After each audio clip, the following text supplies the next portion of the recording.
धनत्रयोदशी आनंदाचा, उत्सवाचा आणि धनधान्याची पूजा करण्याचा एक छान असा मुहूर्त आणि छान असा दिवस। आज सुरुवात करूया धनत्रयोदशीच्या पूजेनं। या ठिकाणी मी नैवेद्य हे बघा छोटीशी सजावट करून मध्ये एक पंती लावलेली आहे। तुम्हाला पूर्ण पूजा मी दाखवते।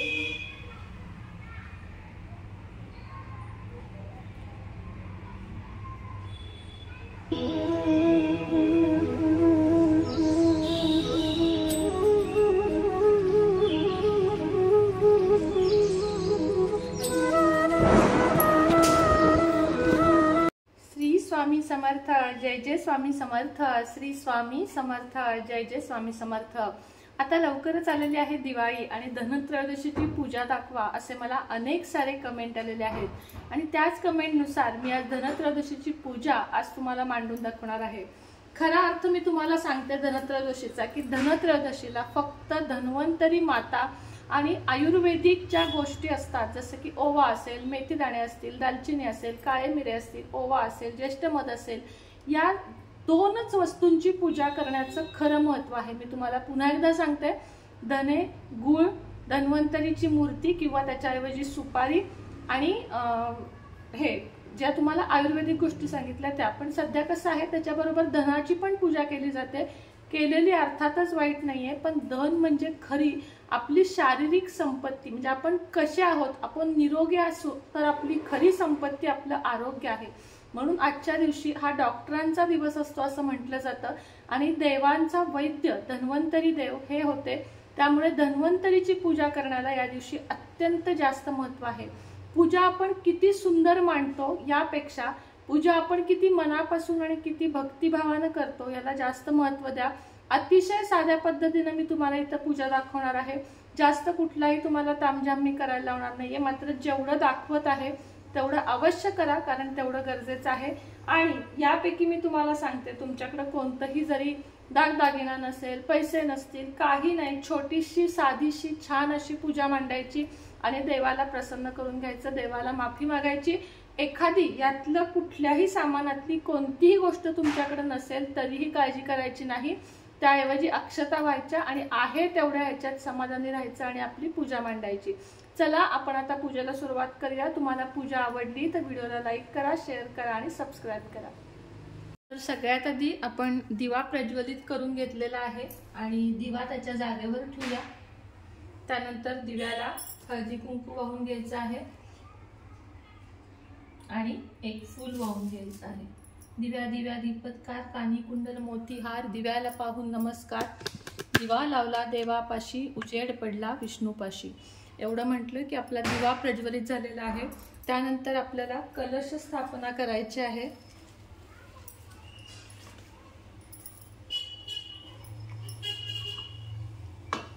कलश स्थापना करताना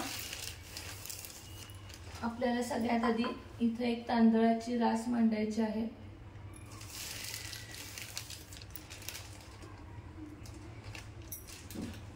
त्याच्यावर हळदी कुंकू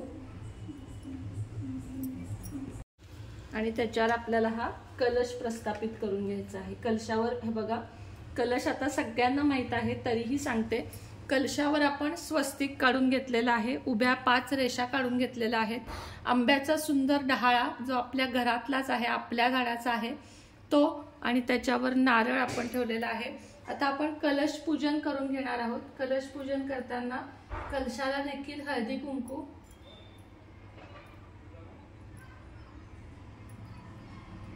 अक्षता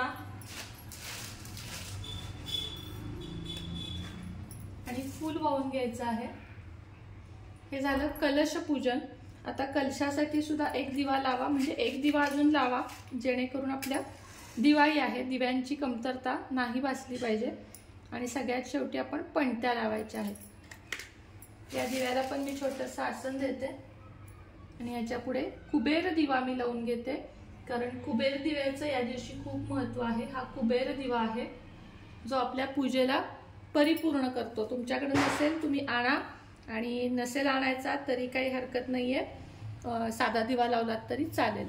आता आपल्याला पूजा करायची आहे गणपतीची। हे बघा, दिव्याची झाली, कलशाची झाली, आता आपल्याला गणपतीची पूजा करायची आहे। या ठिकाणी मी गणपतीला आसन देत आहे। गणपतीची पूजा करून घेऊया। गणपतीला स्नान घालून घ्यायचं। वक्रतुंड महाकाय सूर्यकोटी समप्रभ निर्विघ्नं कुरु मे देव सर्व कार्येषु सर्वदा। आणि हळदी कुंकू, ओलं कुंकू, हळद, अक्षता आणि चंदन असं वाहून घ्यायचं। त्यानंतर गणपतीला फूल वाहून घ्यायचं आहे आणि गणपतीला आपल्याला गुळ खोबऱ्याचा नैवेद्य दाखवायचा आहे। नैवेद्यम समर्पयामि। त्यानंतर आपल्याला आता लक्ष्मीची स्थापना करून घ्यायची आहे। लक्ष्मीसाठी सुद्धा खाली थोड्याशा अक्षता आणि त्यावर आपली लक्ष्मी माता स्थापित करून घ्यायची आहे। लक्ष्मी मातेला कुंकू लावून घ्यायचं आहे, ओलं कुंकू।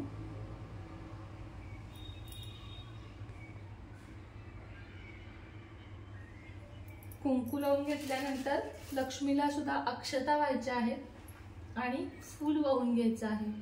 अत्तर लावायचं आहे लक्ष्मीला आणि सुवासिक फूल, आता माझ्याकडे आता चाफ्याचं आहे म्हणून मी चाफ्याचं लावून घेतलं आहे।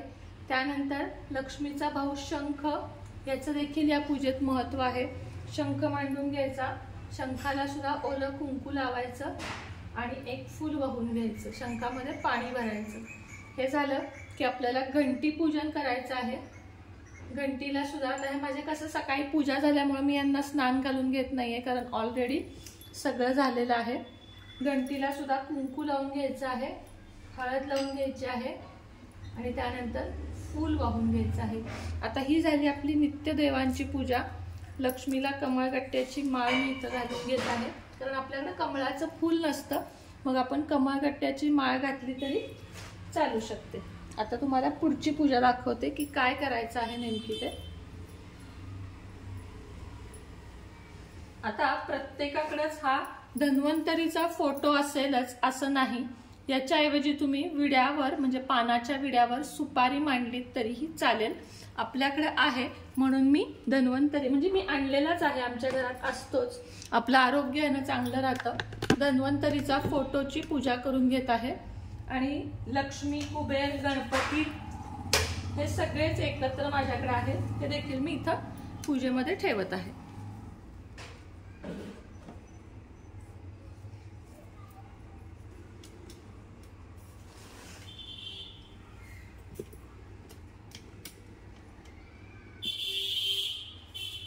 हे झालं की आपल्याला लक्ष्मीला कुंकू लावून घ्यायचं आहे। सगळ्यात आधी पाणी शिंपडून घ्यायचं, कारण या मूर्ती नाहीये ही, त्यामुळे आपल्याला शुद्धोदकम स्नानम असं करून पाणी शिंपडून घ्यायचं आहे थोडं थोडं। त्यानंतर हळदी कुंकू अष्टगंध हे लावून घ्यायचं आहे। हळदी कुंकू अष्टगंध कुबेर देवतांना सुद्धा, गणपती बाप्पाला सुद्धा लावून घ्यायचं आहे। आता या ठिकाणी मी फोटोला हार लावून घेतलेले आहेत, हार घालून घेतलेले आहेत। आता यानंतर ज्यांच्याकडे या दोन्हीही फोटो नाही आहेत त्यांच्यासाठी दाखवते की तुम्हाला काय करायचं आहे। दोन दोन विड्याची पानं अशा पद्धतीनं, आणि गणपती आणि लक्ष्मी सुद्धा तुम्ही विड्याच्या पानांवर बसवू शकता, मी अक्षतांवर बसवलेलं आहे। दोन दोन विड्याची पानं, त्यावर थोड्या थोड्या अक्षता, त्यावर हळदी कुंकू। आपल्या पौर्णिमेच्या जरी सुपारी तुमच्याकडे असेल, पौर्णिमेला तुम्ही पूजा केली असेल तर त्याच सुपारी घ्यायच्या आहेत आणि ही कुबेराची आणि ही लक्ष्मीची सुपारी, याचं पण आपल्याला पूजन करून घ्यायचं आहे। हे फोटो असतील तरी सुद्धा याची केली तरी चालेल, फोटो असतील तर सुपाऱ्यांची पूजा नाही केली तरी सुद्धा चालेल। त्याला आपण छानपैकी फूल वाहून घेऊया।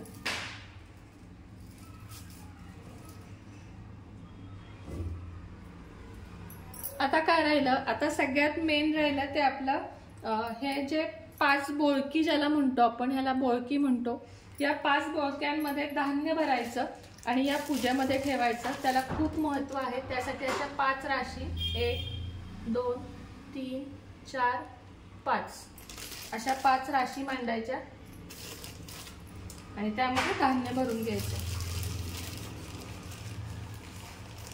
हे भरून घेतल्याने किंवा ही पूजा केल्याने काय होतं तर आपलं घर धनधान्यानं भरतं। आता पहिल्या याच्यात मी ठेवले आहेत तांदूळ, जे आपल्याला धान्य नेहमी घरात लागतं, हे संपूर्णच चालत नाही। एका याच्यात ठेवलेत गहू, एका याच्यात ठेवलेत मसूर, एका याच्यात ठेवलेत तूर डाळ, थोडं वाकडं आहे हे असू दे, आणि एका याच्यात ठेवली आहे मुगाची डाळ। आता आपल्याला याची पूजा करून घ्यायची आहे। पूजा म्हणजे काय, हळदी कुंकू व्हायचं आहे प्रत्येकाला, हळद, त्यानंतर कुंकू आणि प्रत्येकाला फुलं। ही झाली आपली धान्याची पूजा।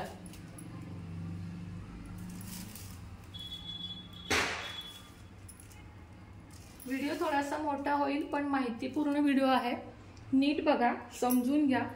आता त्यानंतर मी काय घेतलेलं आहे तुम्हाला सांगते। या वाटीमध्ये मेथी दाणे, लवंग, दालचिनी, मिरे आणि ओवा आणि हे बेलपत्र आणि हे आहे माझ्याकडे ज्येष्ठमध, याची सुद्धा आपल्याला पूजा करून घ्यायची आहे। कारण हे आपण अजूनही बघा तुम्ही, आपल्याला सर्दी होऊ दे, खोकला होऊ दे, आपण आधी काय करतो, आपण आधी काढा करतो, याच्यात तुळसपत्र पण ठेवायचं आहे तुम्हाला। याची पूजा करून घेऊया। हळदी कुंकू आणि फूल। त्यानंतर तुमच्याकडे जे काही पैसे, धन जे काही असेल, आता मी फक्त या ठिकाणी पैसे ठेवते। धन म्हणजे काय म्हणतात त्याला, आपलं सोनं मी आता काही या ठिकाणी ठेवत नाहीये, तर आपल्याला इथं धनाची पूजा करून घ्यायची आहे।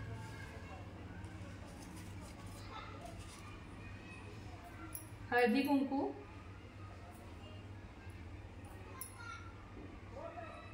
आणि फूल असं वाहून घ्यायचं आहे।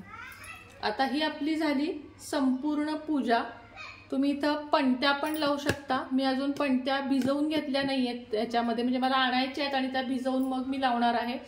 तर अशा पद्धतीनं सुंदर अशी पूजा आपल्याला करायची आहे। लक्षात घ्या, आता ह्यातलं बऱ्याच जणांकडे काय नसेल तर ताई आमच्याकडे धन्वंतरीचा म्हणजे हा फोटो नाहीये, नसू दे, याच्याऐवजी आपण इथं सुपारी मांडलेली आहे।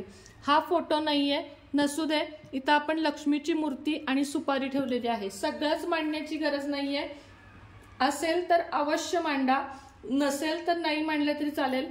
कलश आपल्या डाव्या हाताला, तेलाचा दिवा आपल्या डाव्या हाताला असा मांडायचा आहे आणि या पद्धतीने पूजा मांडायची आहे। हे 5 सुगड म्हणजे बोळकी जरी तुमच्याकडे नसतील, ज्यात मी धान्य ठेवलं आहे, तर तुम्ही वाट्यांमध्ये सुद्धा धान्य ठेवू शकता किंवा त्या धान्यांच्या राशी सुद्धा करू शकता। असं काही नाहीये की हे सगळं साहित्य पाहिजेच आहे। आता सगळ्यात महत्त्वाचं राहिलं ते धने आणि गूळ, ते आपण एका वाटीत घ्यायचे आहेत, ज्याची आज पूजा केली जाते। मी तुम्हाला धने आणि साखरेचा पण एक उपाय दिलेला आहे।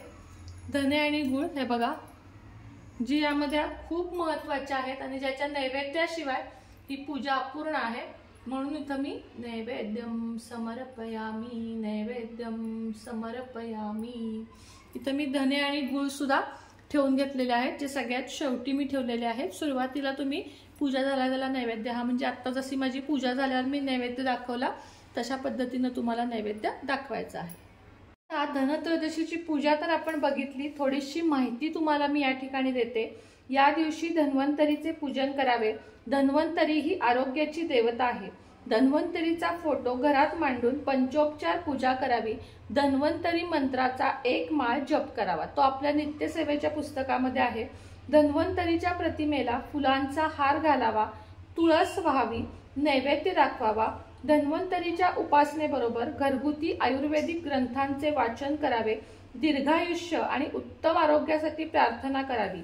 धन्वंतरी हे आरोग्याचे अधिष्ठात्री दैवत असल्याने त्यांच्या सेवेमुळे दीर्घायुष्य व आरोग्य लाभते।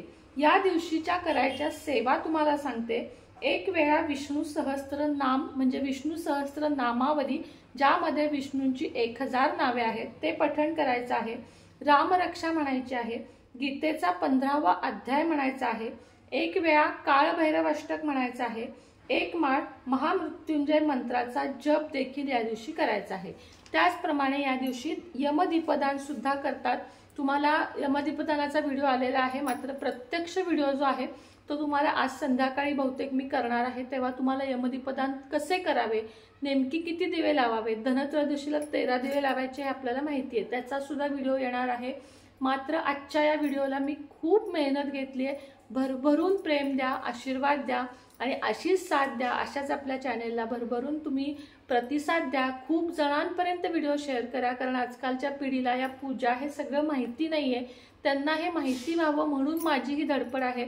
आणि एक ही स्वामी सेवा आहे, ही आपण जितकी लोकांपर्यंत पोहोचवू तितकाच आपल्यालाही त्याचा लाभ होणार आहे आणि आपल्यालाही पुण्य मिळणार आहे। पुन्हा एकदा सांगते, या पूजेमध्ये जे साहित्य नसेल ते मांडू नका, काही हरकत नाहीये। सुपारीला धन्वंतरी माना, सुपारीलाच लक्ष्मी माना, सुपारीलाच कुबेर देवता माना आणि पूजा करा, चालेल। मात्र पूजा आठवणीने करा आणि सांगितलेल्या सेवा आवर्जून करा। आत्ताच्या व्हिडिओमध्ये इतकंच होतं। पुन्हा भेटेन नवीन व्हिडिओ सोबत, नवीन विषयासोबत। तोपर्यंत तुम्हा सर्वांना श्री स्वामी समर्थ, जय जय स्वामी समर्थ, श्री स्वामी समर्थ, जय जय स्वामी समर्थ। मी आजच्या सकाळच्या व्हिडिओमध्ये तुम्हाला श्रावणी घेवड्याची भाजी दाखवली। बरेच जण याला श्रावणी घेवडा म्हणतात, बरेच जण बीन्सची म्हणतात, म्हणूनच मी गुरुचरित्र पारायण झालं की दोन्हीची भाजी करते, जेणेकरून काही चुकू नये। दोन्ही भाज्यांचा नैवेद्य सरळ मी दाखवते, तर त्याची आज रेसिपी तुमच्याबरोबर शेअर केली। थोड्याशा दोनदा गप्पा मारल्या, बेलाला थोडंसं दाखवलं। आत्ता मी धनत्रयोदशीची पूजा केलेली आहे, जी आपल्याला इंडियन मॉम सुनेत्रा चॅनलवर टाकायची आहे। ती पूजा केली, त्यामुळे आत्ता साडी वेअर केलेली आहे। आता अजूनही मला यमदीपदानाचा व्हिडिओ करायचा आहे, लक्ष्मीपूजनचा व्हिडिओ करायचा आहे, त्याची तयारी मला करायची आहे। त्यामुळे मी आत्ता तुमच्याकडून निरोप घेते आणि भेटेन तुम्हाला मी उद्याच्या व्हिडिओमध्ये। तोपर्यंत सगळ्यांना नमस्कार, श्री स्वामी समर्थ।